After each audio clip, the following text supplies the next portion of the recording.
इंतबा Jammu Kashmir TV रियासत के हर बेजुबान तबके की तर्जुमानी करता है। जेके टीवी जो इजहार राय की मुकम्मल आज़ादी पर यकीन रखते हुए बैनुल अक़वामी तौर पर मंजूर और तस्लीम शुदा हक के इजहार राय का पासदार होने के साथ साथ ये वाज़ेह करता है कि इदारा किसी भी शो में होने वाली गुफ्तगू या इस्तेमाल किए जाने वाले अल्फाज का जिम्मेदार नहीं। Hi and Assalamu alaikum. Welcome to another episode of Shairana Moasam. Today I've got an amazing guest who I'm incredibly inspired by. I'm looking forward to finding out all about her journey. I've just read her bio and there's so much that I don't know. So I can't wait to ask her about all those questions and find out. To start off with, in the traditional fashion, I'll share a poem of mine with you. This poem's called I Am Bradfordian.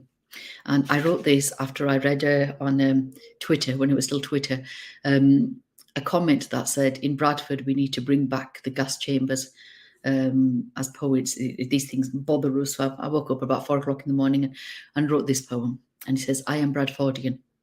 I am Bradfordian. I don't want to be in any space where the amount of melanin is exactly the same in all, where the choice of food is only fish and chips or only curry.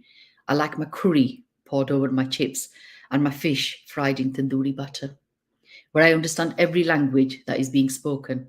No, I want to know there is more to this world, to my knowledge, more than my imagination has shown me so far.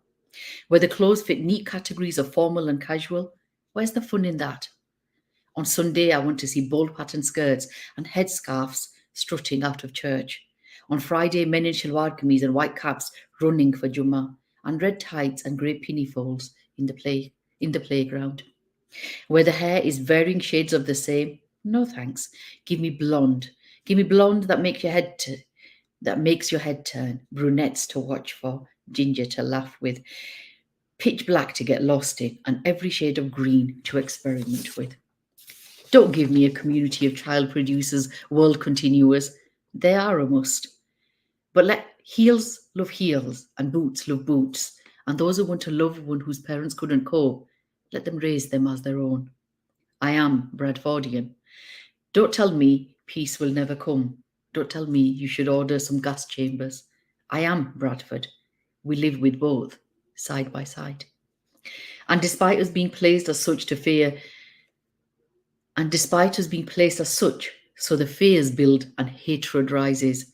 We seek out places, at karate, at football, at scout, at drama, to see each other's faces and know that they're worried about how to pay for bills too. And what will happen if their child falls prey to drugs or worse, the dealers. Don't tell me there is not a better model than division and hate and fear. You have tried for centuries and failed. Let me tell you. If I don't know the answer, that's fine. The whole world is in my city. Someone from Wyke or Lagos or Mirpur or Sylhet or Bratislava will know. Thank you. So now I'm going to give you an introduction to our fabulous poet. I was going to say poet, but she's not just a poet. She's so many gazillions of things. So I'm going to read you her bio, because I don't want to miss out on the wonderful things that she does. So I've invited today Irene Lofthouse, the wonderful Irene Lofthouse.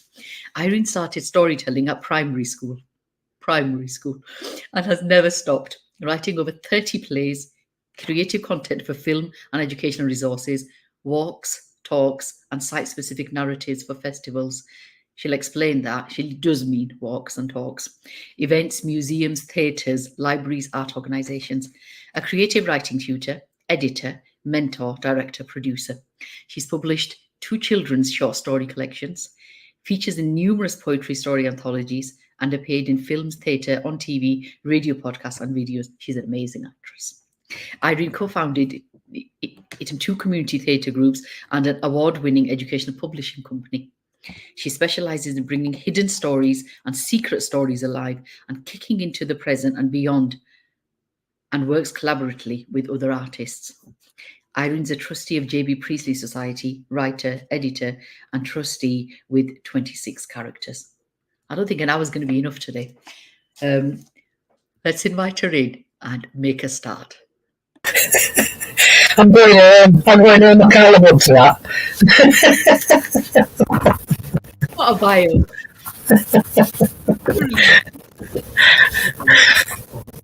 I'm okay. How are you? I'm good, thank you. You look lovely. Thank you. I'm just going to turn the sound up so I can hear you better. There we go. Okay. So, are you going to talk us through your journey at primary? Writing and primary storytelling. Why? What inspired you? Um, well, I think I come from a family of storytellers. I mean, it's the Irish in me. I think that's the main thing. And my dad was a good storyteller.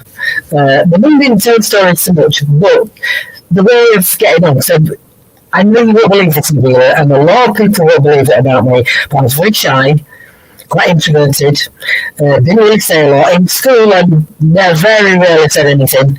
And in fact, one of my older school reports, when I'm at sixth form, says we get the occasional grunt, because I didn't actually say anything.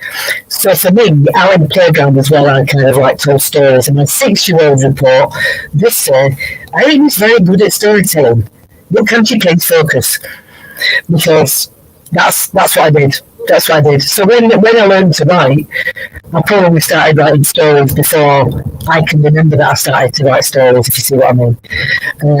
Because stories just fascinated me. People fascinate me. What people do, voices fascinate me. So as you know, doing accents, I started doing that very early as well. With a Lancashire dad and an Irish mum, you've already got two in the house. So There's a slight echo in your sound. listen, right, hang on, just hang on. Let me check that out. Is that any better? Much better. Good. Thank you. Thank you. I'm just turning this up. That's it. Right, that's better, isn't it? Yeah, good. So how did it? Go on, sorry, Nabeela. I was just going to say,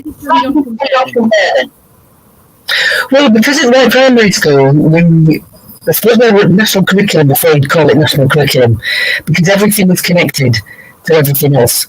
So in primary school, for assembly, we always had classical music. So we'd have something like the planets or Orpheus or some Bach or Beethoven, etc. And then it would be what was the story behind it. So if it was the planets, for example, what are all the stories of Jupiter, Neptune, Uranus, Mars, etc. And then we'd write a story about it.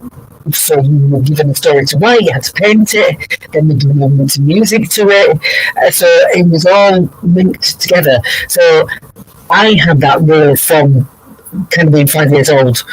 So I was quite steeped in it by the time I left, and I absolutely loved doing all those connections. And where did the story come from? You know, so we also did things in singing and music. So we do all the folk songs. So we sang Speak Then a Bit Like a Bird on the Wing, so that's Scottish. We do Sweet Molly Malone. So we'll be doing the Irish, we'll be doing Red Welsh. We do some Greek, we do Greek myths, we do Roman, we do Celts, we do Vikings. So all the stuff that's called today in primary schools, I did as a primary school student.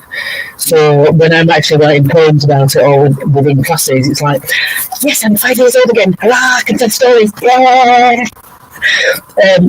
And then going to middle school, just a word from where I'm sitting right now, we kind of carried that on, but then did that because I did French at school. Then there was the French side of it. That we looked at the stories that were to do with France, etc. And in RE, we were tasked to actually write a play or a story. So I think that's where my first script was ever written, which was about the birth of Jesus. And having had a baby sister born, completely nobody on any of us, because she's 11 years younger than me, nobody was more surprised than my mother, who thought it was middle-aged spread. And when we were tasked to do this, she'd only just been born. And I do remember the RE teacher going, this is very realistic. Right from what you know is what they tell you, don't they? So I did. So I think age 11, I think that was my very first script. written in fountain pen as well, because we had to write in ink, which was like, oh, get it right. And then from there I did lots of little playlets with people at school and wrote things up and then was in school productions and things like that as an actor because I loved acting, like not being me, putting on because I was shy, introverted. So all my stuff came out in the words. So if I could be somebody else and cover myself up with a character, I'd be fine. To have a carapace on. And then I said, why not just tell stories? Because it's what entertainment. All the work I've done with people, because a lot of the work I've done has been people focused.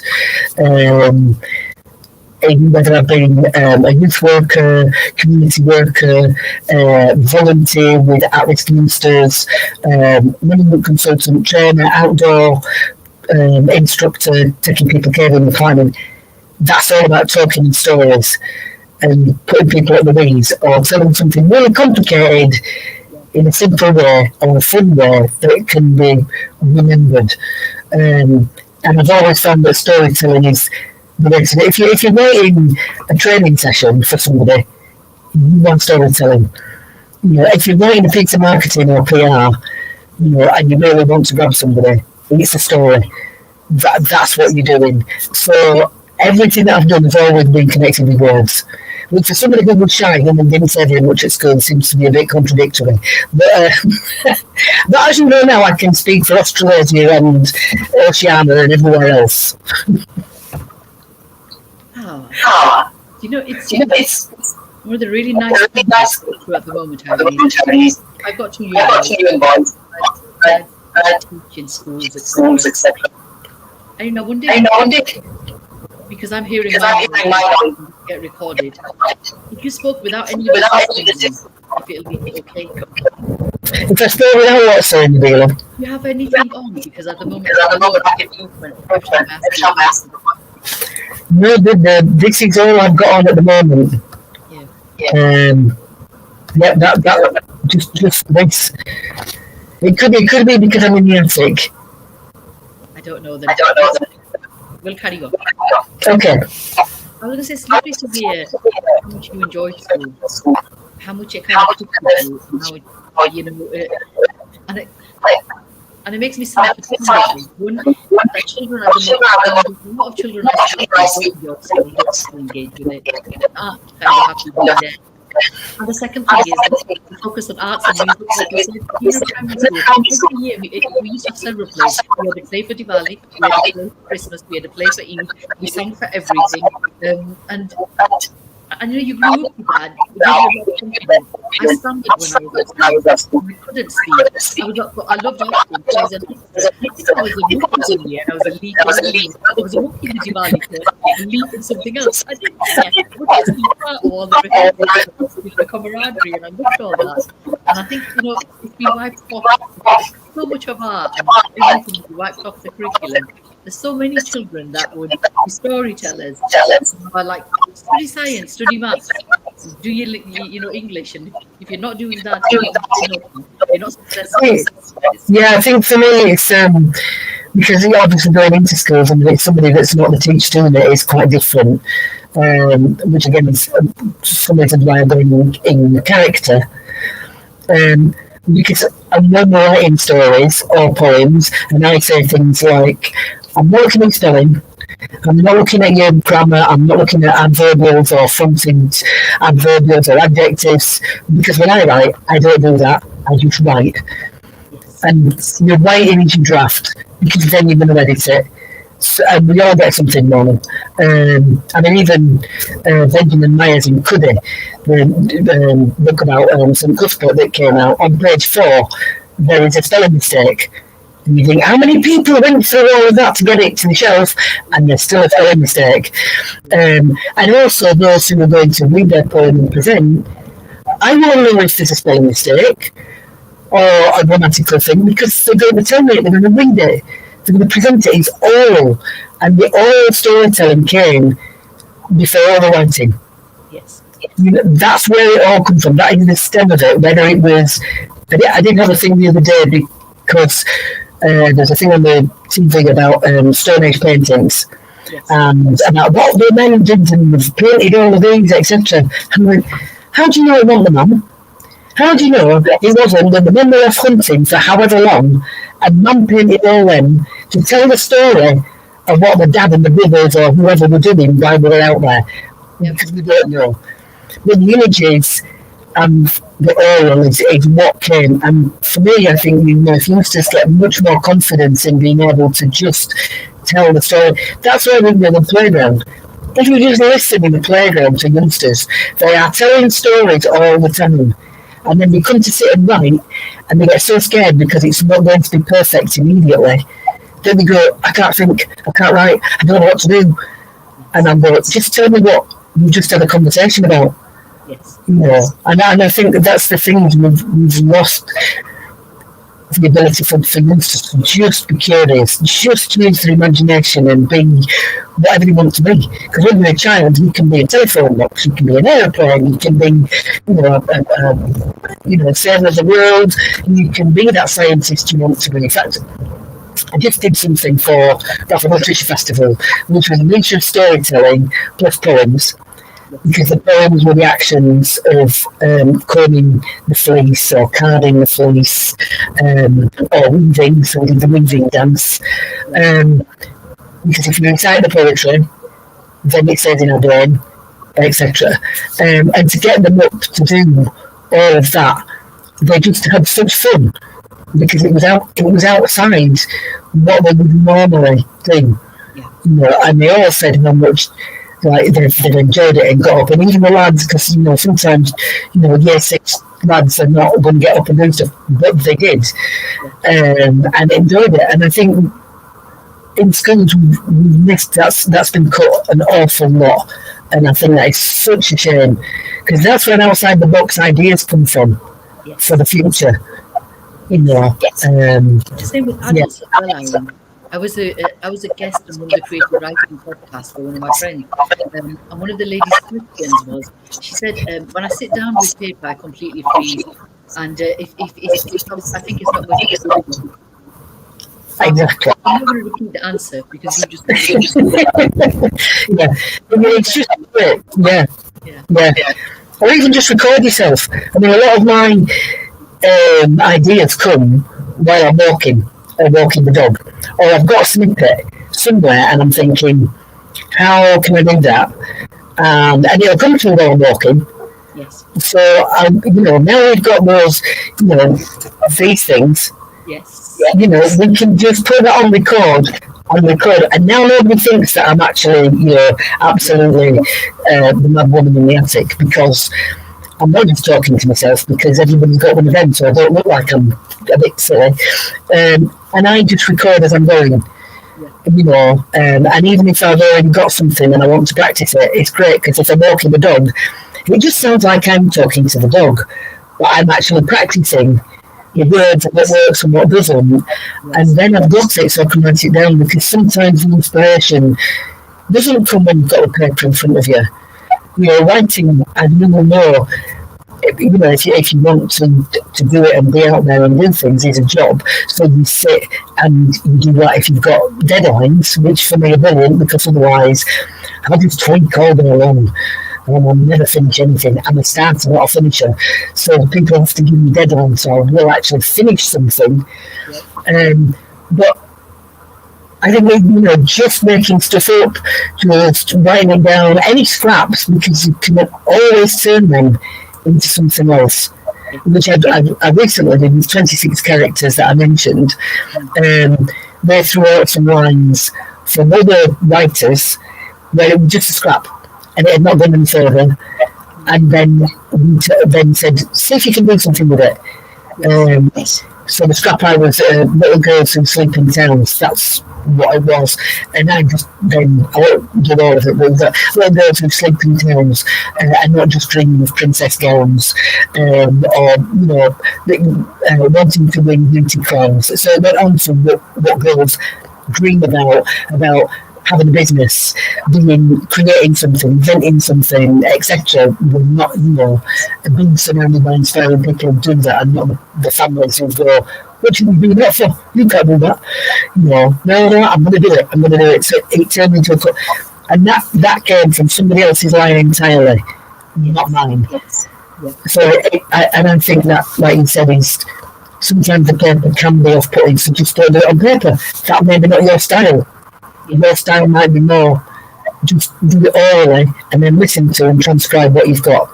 Yes. So I think Christian people did it because they had a secretary and they just walked up and down the room, said the words, and somebody else wrote it, and then they went back and edited it. So we can do that on phone now for ourselves. Yes, I think that's a great idea. I'm teach that one. At the moment, I do kind of I write in notes if I'm out and I've got an idea. I don't record in it. I'm sometimes worried that I'll be lazy and I might not listen back to it. But if it's there in print, it's already done. I'm thinking about voice to text. I haven't managed to find one that masters that. But I like the idea of that when I'm playing it. And if it gets the gist of it, then I'll listen back and. Yeah. I'm mindful that we'll carry on talking. So could you kindly share one of the comments with us? I will. This is one, and I've picked this up because we started with Bradford. And this is one that was commissioned to do for an organisation called Slowways, which is trying to connect the whole country, but by walking or cycling. So trying to find all the different old ways of getting around places without using the main road. And so this one, because this one, I saw this one and I thought, well, it's Shipley to Bradford, and I thought, well, I do that often because I use a lot of snippets or gimmels or alleyways or whichever you want to call them, depending on where you are. And around where when Bradford Wall Farms, those gimmels and thickets are there that still connected various different villages across the town as it was. So this is taking a walk. So we actually start at Shipley's station, and then we're doing a round walk to get back into Bradford. So this is called Shipley to Bradford. Echoes of clubs clacking on cobbles, heading from Shipley's steam-spurting station down to Bradford Beck, close to its confluence with the air. Walking upstream, birdsong burbles in harmony with the beck, dandelion smile in the spring sun. On the left, a bridge spans all the ways through housing, under the road bridge, continuing the green bay along the culverted beck. Early butterflies flit through the silver birch, the single note of bullfinch toots, blackbirds chase each other. People nod, hellos, are shared, cyclists, dog walkers, families of runners, enjoying the carefree space. A hill climb to an ancient woodland spot, its quarried stone regally staring across City Park from the eyes of royal statues. Footpath signs disappearing in the wild woods. Tracks proliferate. One to the top of the world, a view across the city to further dales and the few remaining old chimneys. A low track through fields of grazing horses, through low meadows to another beck driven through housing to Bradford Beck, under Canal Road. A short shock on a busy road where kings and queens meet, crossing the source of water where legend says a riding boar was slain, whose head lives forever on the city's coat of arms. Small frogs leap in the damp undergrowth, rowan berry drip red, hawthorn blossom floats on the breeze, water boatmen skitter on the pond. Spring quail drips as it has for centuries past, daffodils dip, curtsying. A gate, echoes again of clogs and cobbles lead to steps down to 21st century hurry and haste, taking traffic and people into the heart of the city. And I wanted to share that one because obviously Bradford is seen as this big metropolis that's just hurrying haste and hurrying haste. And all of that walk takes place very close to Canal Road, one of the main thoroughfares. And you see foxes, you see deer, because Bradford is a surprising place. We still have such rurality around us, and I just wanted to share that what if you stop and look, you do have that all around you. And I also like the fact that we almost assume that if you go to walk into the city centre, it's going to be on the main road, walking blah with the people, you don't enjoy it. Whereas the route that you've taken, I can visualize it. I knew where you were. which I liked, etc. So I knew that your whereabouts approximately you were. And I think we sometimes forget that that's an option, that we do know, alternatives to roads, and we are looking at the city. We've got a little rural spaces and green spaces that we can kind of just off the road. Absolutely, and I think for me as well, poetry is a way of also telling history and revisiting our heritage. And again, just coming back to both children and adults, it's surprising how when I did tell something, because obviously, like you said, I do hidden histories and secret stories. So that's kind of what I've just done as a secret way that a lot of people would not even know was there at all. Is finding out things about their own localities that they just didn't know at all, but through poetry, and that they themselves can do that as well with their own locality, but also about their own lives as well. Using that as part of your own memoir and reminiscence, and sometimes that's also very therapeutic and cathartic to do that, to just write it down, because sometimes it gives a bit more clarity about that. Yeah. I write for clarity and else. I also I read a quote a year or two ago that says you should read the true if you want to learn the true history of a place, read poetry at that time. Because yes, embellish. It's not going to be anybody's agenda. It will be what was happening. So, absolutely, yeah, because I think, I mean, unless you're writing for a particular, somebody's giving you a brief and it has to be exactly that.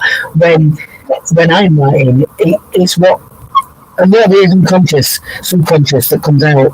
So I don't know what it's going to be until it's actually there. And sometimes, and I'm sure you're the same, you look at it and go, what I think? I didn't even know I knew that.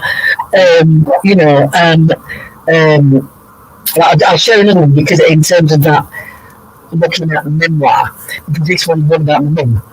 And we didn't have a great relationship at all, it has to be said. And mum's usually that thing out there, so you do see them as a girl that, had a life before she became a woman, or somebody who worked, or then what was the relationship with whoever your father is, before, because by the time I came along, the world had 7 before me, so that relationship would have been different to what it was with the first, and also those first ones, they were in Ireland, they lived in Ireland, then I'm a Bradford lass, so very, very different. And when I went to Ireland for the first time, it was like, I'm swimming! Who's this woman who likes doing crosswords, who does this and does that, and so this one's called I Didn't Know Her, because this is things that I found out that I didn't know, but that also resonate, because then I find out where some of my behaviour might come from. So I didn't know her. I didn't know her, the woman in Ireland, the woman who birthed me. I didn't know her laughter, carefree, bubbling lover, but saw where my folding knees come from when I giggled. I didn't know her liking for puzzles, word games, crosswords, hidden from me all those years. I didn't know her skill at dancing, enjoyment at chatting she moved around the floor, a delight repressed for decades. I didn't know her ability to straddle 2 cultures, to navigate the empty years of exile. I didn't know my family's history, reaching back centuries on the land. I didn't know how people missed her smiles, her chat, her kindness. I didn't know her ability as a vermin-killing, rifle-toting crack shot. I didn't know the debilitating period pains, hiding bloody rags in barn walls, washing them in secret so brothers wouldn't turn to. I didn't know the obsession with keeping a 22-inch waist, a flat stomach, complaining at 73 that they'd gone.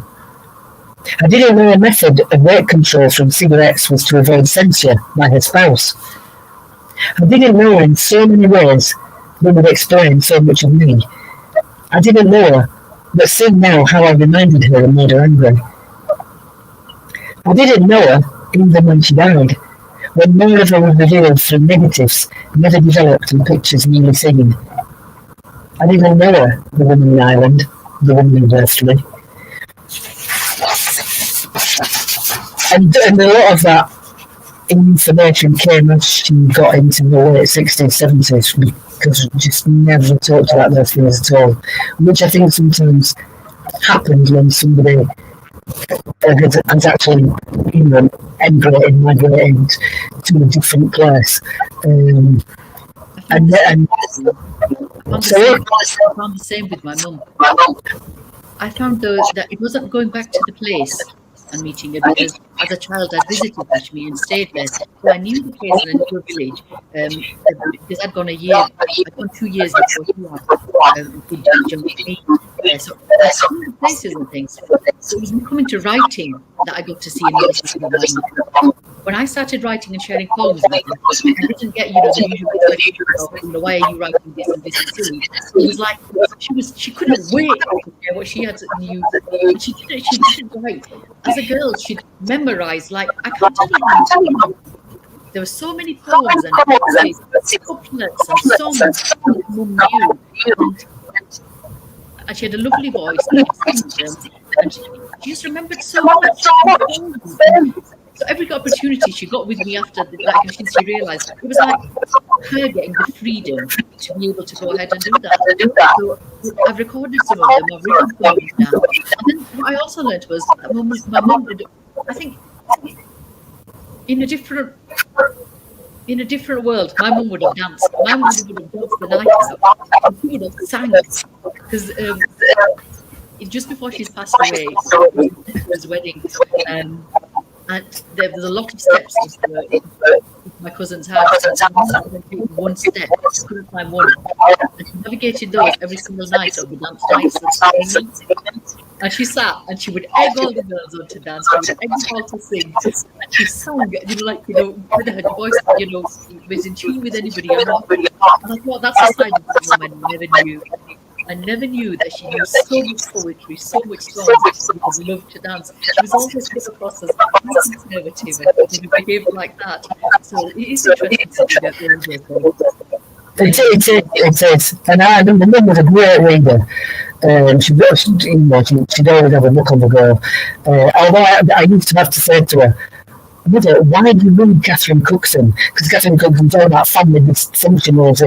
Because, Mother, this is your life. This is what you're doing for the family like this. Why do you read them? Because they're the same. And it's true. And I think it was just like because she recognised it, so that was her way of connecting. Because I can't talk to her without it, but it was her way. And I do think that the inspiration comes in so many different ways, and sometimes, like I said, you don't know what you're going to write if it's for you and more writing for yourself until you actually write it. Yes. And sometimes things come really easily, and other times it's very hard and it's too emotional, and so you've got to leave it and go away and come back to it. To reflect on thinking, I didn't know I was going to write this, what's going on inside of me, kind of thing, and so I think writing is it's got so many different ways, poetry, and then being able to kind of like fictionalise some ideas and things like that in a story and that kind of thing. And obviously, if you're writing for different audiences, so if you're writing for children, and a particular thing. So I've got a very short one here. She says, trying to find it now. Amongst all her paperwork, let's find it. One. I was in the reading job. Irene, I can't hear you. And so I don't know what happened there. I organised it so easily this morning that everything was in order, and now, of course, this one's called One Thing Thing. You can do about insects and things you could find in the garden. So for that, if I've got a commission kind of like that, I will create things so that we've got something we can do and also maybe do a dance and we're going to learn a little bit as well. So this is called Dancing Bee. Forgetting human disco dance, watching Raggle go into a trance, whizzing round and round and round. Just show me mates where the pollen is found. Over there, that's an ecstasy in that patch of plants there under the tree. Or sometimes I dance diagonally to tell the high young shouldn't be. So you avoid poison with empty flowers, or I tell of the garden, we can make ours. Then humming together off we'll fly, over rich flowers, keep drowsy and lie.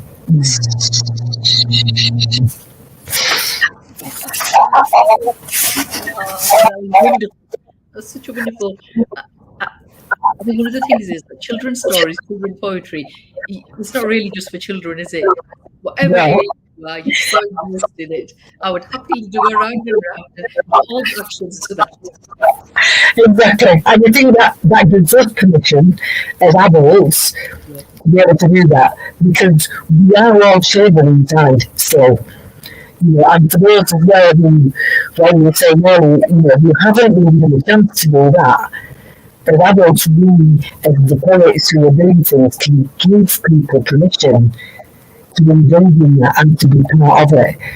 And that helps, especially if you're with families, so then not necessarily teaching as such, but showing the way that they can do things, they can animate, and just rather than just reading something, let's just do all of this. Let's move around. You're over there, I'm a flower, and it gives a bit more depth. And for families to do that at home and look at ideas we can take back and don't do it cost anything.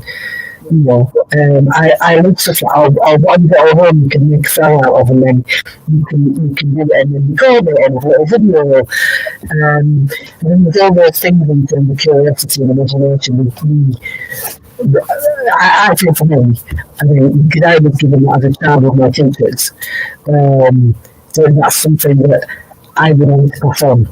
And in fact, if you're going to, then maybe short more that I do have a poem that I wrote to my teacher.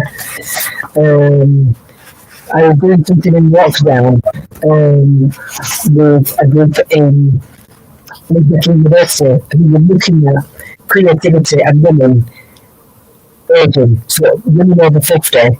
How do we find it now? How are we changing what we do?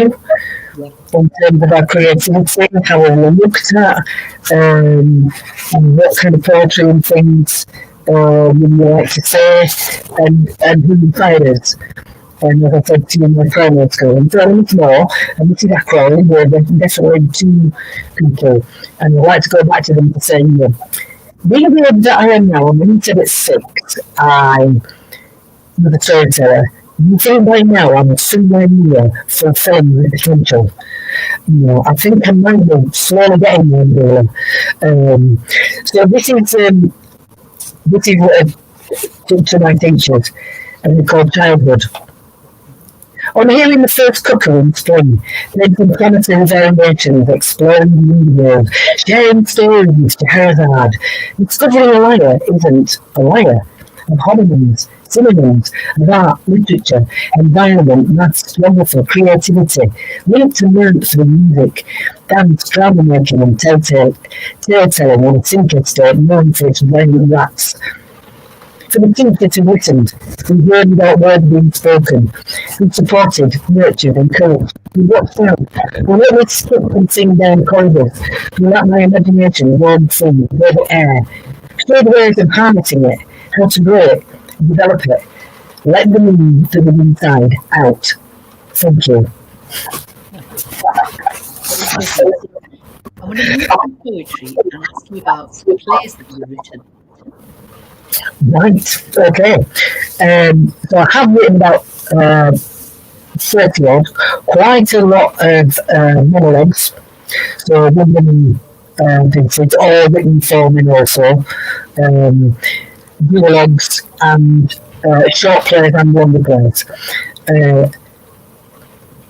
Again, I would say that the majority of them are in relation to hidden history, secret stories, bringing people back, people who achieved things in may have had a little bit of an accolade in their time, and then disappear. Yes. You know, or people who didn't particularly do anything but created an accolade, but were doing things against what their expectations were. Yes. So, for example, when I wrote World Women and War, Forgotten Female Voices of the Great War, as it was then, it's World War One now because there's a World War Two that's happened, but before that it was just the Great War. There's Alberta Vickridge, Bedford Court, publisher, printer, who Agatha Christie, Jordan Priestley, ran their own magazine, and against all odds, given where she came from, she came from the Webster family, wool traders, Irish dad, as so many in Bedford were, but then went to be a volunteer detachment nurse in Torquay, which was working at Agatha Christie, which was completely different because she was expected to do everything. Being the bottom of the pile, not somebody who's had a chauffeur at home and a big house with, etc. She knew a lady called Dorothy Ratcliffe, who equally came from a well-to-do background. And although she didn't become a father, she did lots of stuff to support the war effort. She was also a poet, a singer, a collector of Walter Dialects poetry, became president, and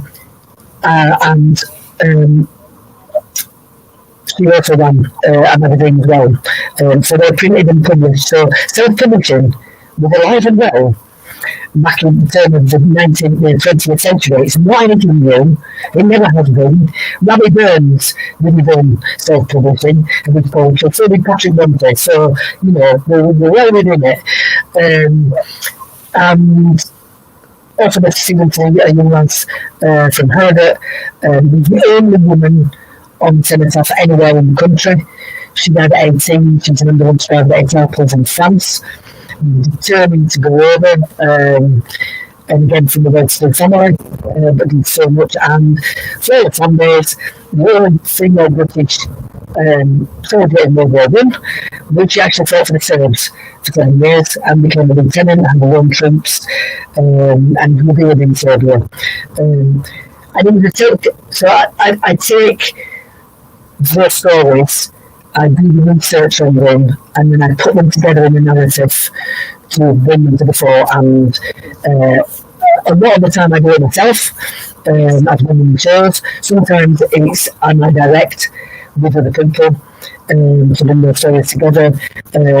Sometimes it might be about that different news stories that then how we get on together, or something more contemporary, like say another person in care and one carer, and the difference in those generations and how they perceive each other, but how actually their stories link, because we all do somewhere. We all link. And that includes very different to writing poetry or fiction, and it's also depending on what the medium is. So is it a radio play? Yes. So if it's a play for the ears, Yes. you write it in a very different way in terms of the soundscape that's there.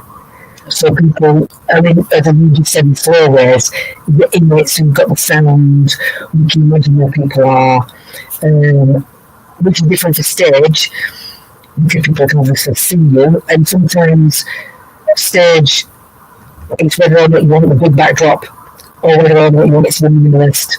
And then again, if it's a script for TV and for filming, which I've done a few of, because some of the scripts that I've done, and kind of mini plays, they're revealing learning content that I've done with people like Lindsay University for online learning.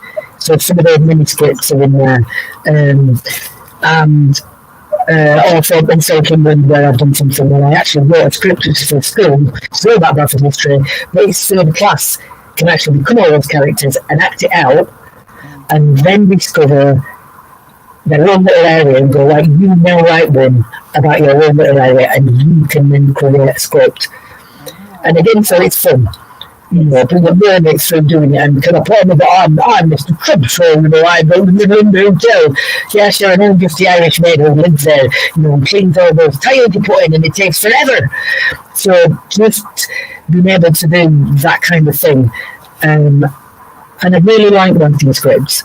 Where did you learn it? Where did you learn writing scripts? Know all the differences for radio play? Did you go to college for any of these things? I did a degree in English and American literature and history. So we did study texts as in scripts. Yeah. But they were really old. So they were really old. Shakespeare, Chaucer. I love Chaucer. I think probably from Chaucer I learned an awful lot because he's got a great way of describing people. So you know immediately what the woman in Bath is going to be like. You know what the miller's going to be like. It's very down to earth. Some of it is incredibly bawdy, which shows how much it connects with today. That, a script, when it's written, it still connects through because, like I said to youngsters when they're like, look, okay, so we're talking about the Romans, we're talking about the Vikings. They're just people like you with different clothes on. Yeah. Because they eat, they go to the toilet, they have arguments with the mum and dad, they have arguments with sisters, they're the same, they're just in a different place, and they go through the same sort of emotions, and Chaucer's Canterbury Tales are like that. And which is why you can do it contemporarily. And I think kind of looking at some of those, but then also with more contemporary kind of kitchen sink dramas and some of the stuff that was in the Yorkshire ones, like J.D. Priestley's, some of his one-act plays are really, really good to study in terms of how much you can get in. But I think a lot of it, like this, is about what's your own voice and how do you actually say that. So sometimes I might go, I'll just write something, and I know people go, well, that's not how you write it. No, that's not how you, as in the form of you write it, but this is me, this is my voice, this is how I want to write it. Yes. And I think sometimes you've got to stick with that. I was listening to A.A. Dams and the BBC launch of the partnership with them and 2025, and he was saying it took me 10 years to actually get the first book accepted. Loads and loads and loads of rejections because it wasn't what they wanted. But this is my voice, this is how I'm writing it. And then 7 years to get it to screen. So from that first one it's taken 17 years. And you think, where can people access it? AA Dams. It's going to that's going to come on. I think it's in the autumn. Or it could be spring next year. It's very big. So it's based on these crime novels. So the 6 episodes, and it'll be on BBC. And it looks amazing. And it's all filmed in Bradford, which is even better. Or Kingston, because I know Kingston was not Bradford, but obviously it's part of the Metropolitan District.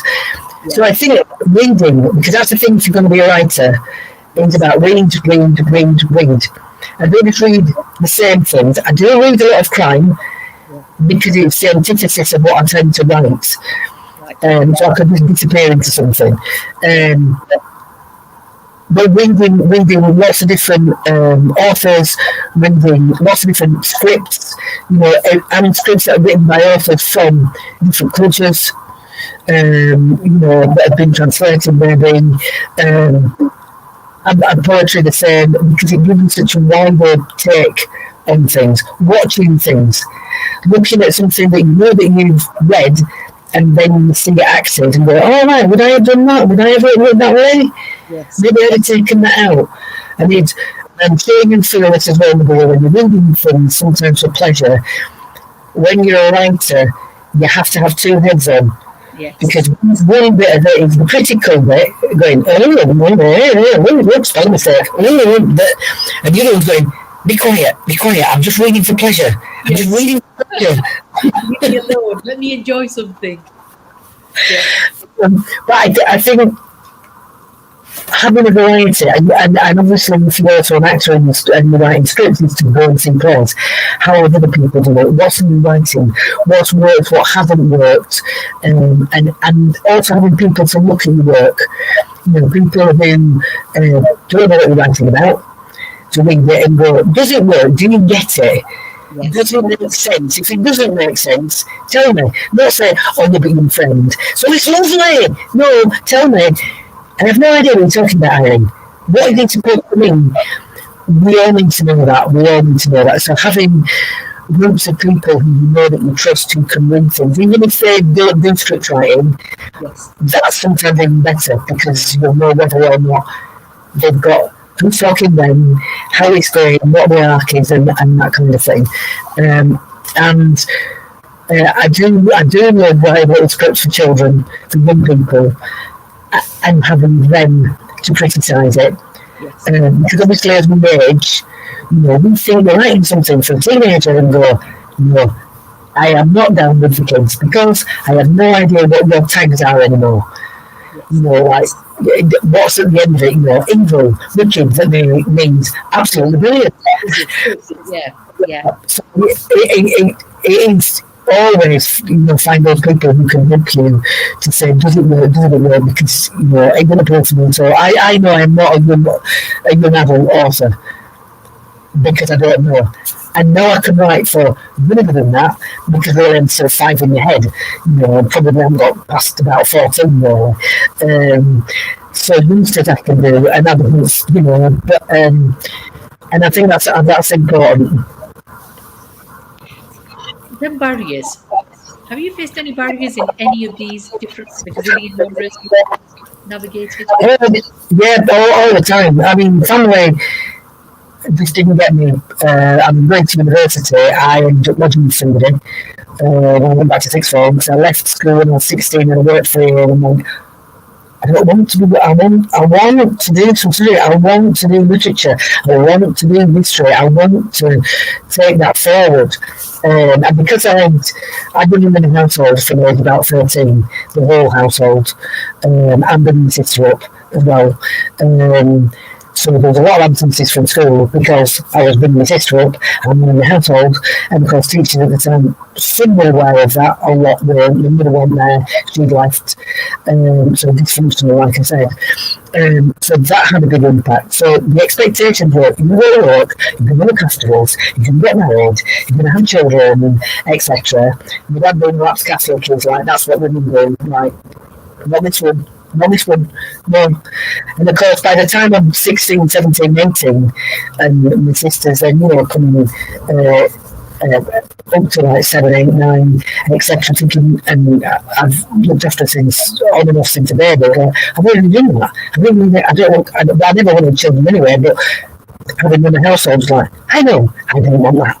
No. So I actually got a grant to stay on, to actually lodge with one of my teachers in Bradford, and was the first person in Bradford to get such an education in Rome. And I think it's with it that when I turned up, I had my sister with me, and he was the big DG of education. He was like, and what's she doing here? Well, if she's not here, I can't come because I am looking after her. This is one of the problems. So I went with them for 2 years to my A levels, which school didn't actually want me to do because I hadn't got CSEs in history, and then I ended up being the only person in the school getting A level history, even though they didn't want me to do it in the first place. So that was the fight for that was big because my dad actually changed the locks on the door so I couldn't get in. Then doing that degree, when everybody told you, get a degree, you can go out, you can get all of this, the jobs are going to be brilliant, and came out, and it was a recession. I didn't get any jobs. So I ended up being a volunteer, doing a lot of volunteer work, and then slowly into part-time work, all the time doing a bit of acting, doing a bit of writing, and doing that with, again, telling stories with groups and working with at-risk youngsters. How do we get around this except by actually doing some storytelling. So that finances, because we wanted him, because they got any jobs, So then, how do I get into a job and train myself to actually get a job? So worked through that with loads of part-time work, um, um, and studied and did further training and things like that, and set up on my own. And eventually then set up the education thing, which was for big kids. Never. How did I not see a publisher? I've never been a publisher. Well, let's just try it. So we did, and it was incredibly successful. Never been more surprised than me, really. And from that, because it was so successful, that managed to give me enough money to then go, right, when we sold it, what do I want to do when I grow up? Not grow up. That's it. I want to go back to storytelling, acting, writing. So that enabled me to start that, to do that. And that's what I've been doing ever since, really, in lots of different guises. And I think when there's a barrier, it's you just got to work out, okay, I have these transferable skills. Where can I put those skills? I'm good with words. I tell you what, let's do some bathroom. You want some PR. You don't know how to write PR. I want somebody to mentor me, to read all my stuff and tell me, does it work or doesn't it? I'll interview you, do your PR, and write it for you. You can do this for me, and we'll do that together. And I've done that a few times, and I know people who have, and people who are well-known now as writers and stuff. When I did that 20 years ago, I'd send the PR man and go, who's this person? And it's you. That's what you told me. Didn't sound like me, but we've done all of this. So like when you're reading my bio, I'm going, who? This girl who never said anything. So it's finding solutions to different ways of doing things. And also just being that child and right, I'm now going to be a superhero and put on this costume and say, I am confident. I am going to go and talk to these people. Because this is this. And then when I come out, I'll go, oh, how did I do that? Because I think, if you're facing things like that, it's about how do I get out of this? And who can I turn to who you've got networks with who might be able to say, well, I can't help you, but so-and-so might be able to. Yes. And having those networks all the way through, because sometimes people kind of like forget and drop or move on and go, I'm a planner. And go, yeah, but they might come back down, and then they'll still be going, oh, I need to start so-and-so now. So I think, it's that network of just helping others. If you can, and go, there's a writing competition, did you know about it? I saw it in the 30 in.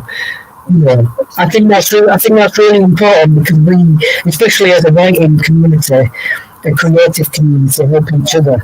And you never know who you might be working with because of complementary skills and stuff. And so for me, that's been the way to think kind of outside the box and just go, if I was a child, my imagination would be, I can just do this, so just go do it.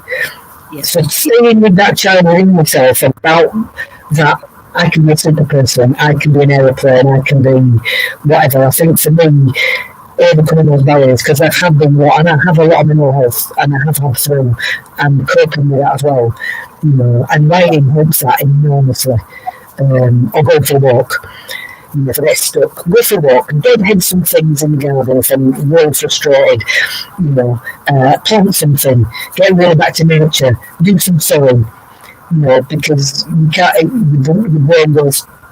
It lets you do. It's like crosswords, isn't it? You get stuck on a crossword, you put it down. The next morning, you finish it and go, "Why was it so hard yesterday?" Yeah. Because you let your brain just filter. Yeah. You've given me answers to my question, so I'm going to go through my question after you've given the answers. So one of the things I always ask is like, how do you wind down? How do you rest? In this world where we're supposed to be productive all the time, so gardening, going for a walk, letting your mind rest, doing some stewing, doing a crossword.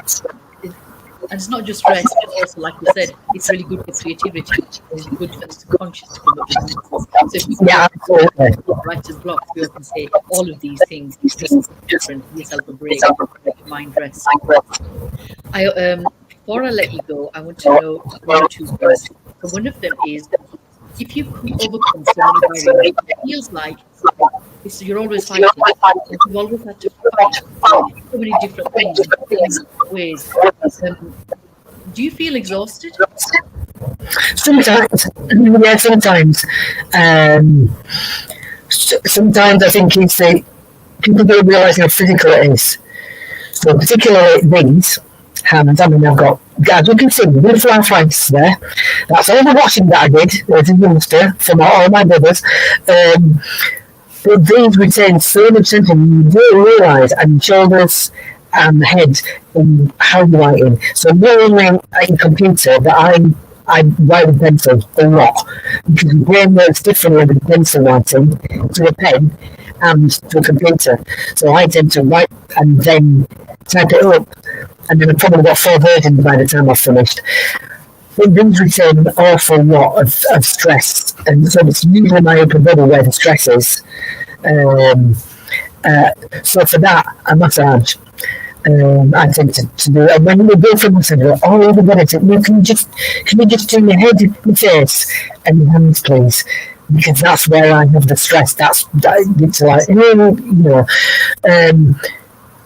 And I think the exhaustion thing is, like you said, about being kind to yourself and just taking time out. Sit down, because it's a busy.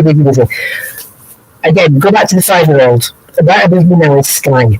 So I like to sit here and just watch the clouds scudding by and making up and going, it's an elephant. There's an elephant there. Oh, look, and there's a so-and-so over there.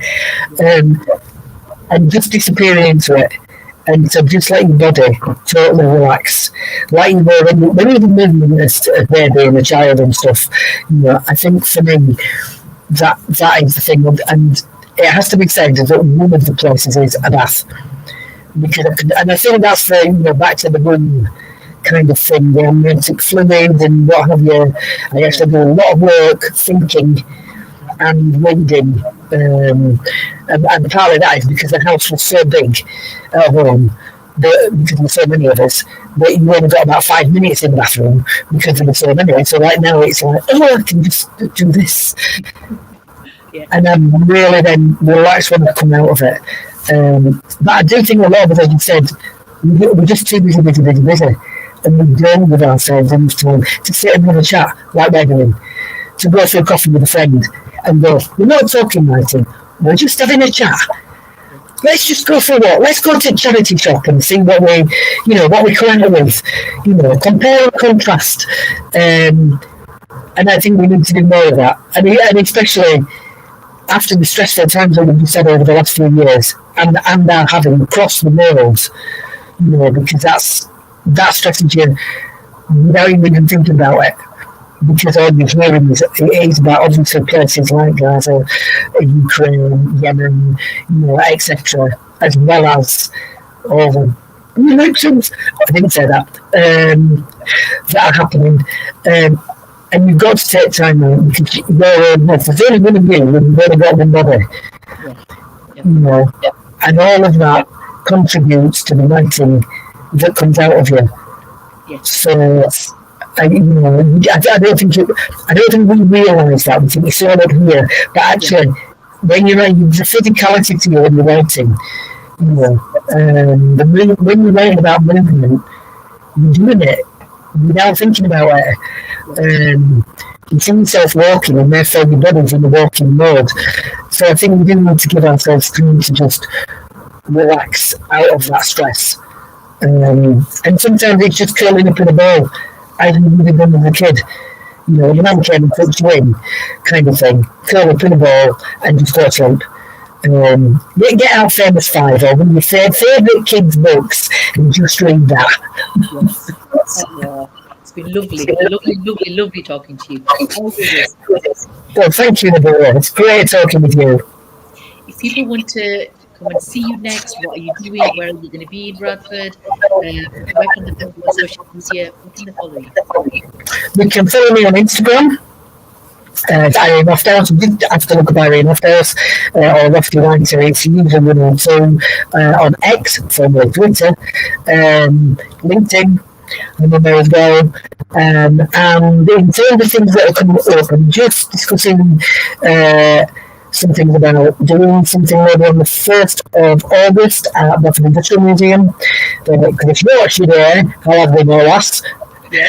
And that's going to have a Viking, Celtic, Roman kind of myths, legends. So all the storytelling is Ganon, the goddess of all stories.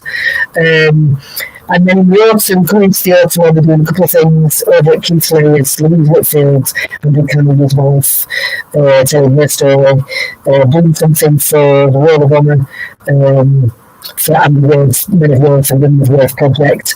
So I'm just possibly through Nancy Garst, Dental Housekeeper.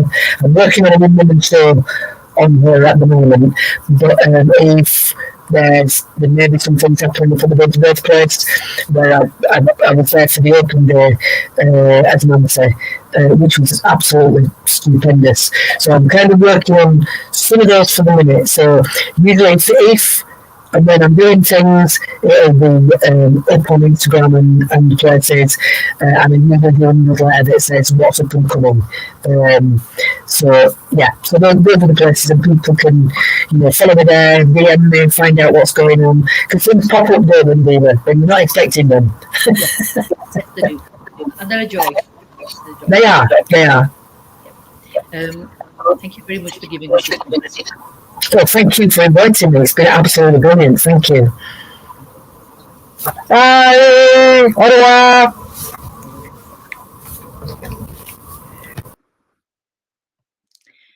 And that was Irene Lofthouse. She's an inspiration in so many different areas. A down-to-earth woman, someone who will stand up for women, for men, for people, and a really, really good soul. So I hope you will follow her. Have a look at all the different socials that she does, the different things she does. You will never be bored in the company of Irene Lofthouse or in a play or anything that she's busy doing. You will be fully entertained and engaged. I'm going to say thank you very much for joining me this month. Next month, I'll be back with a different poet, a different writer, probably Urdu and Bahari, because there'll be time to switch. I hope you have a wonderful month. I'll see you next month. Bye-bye.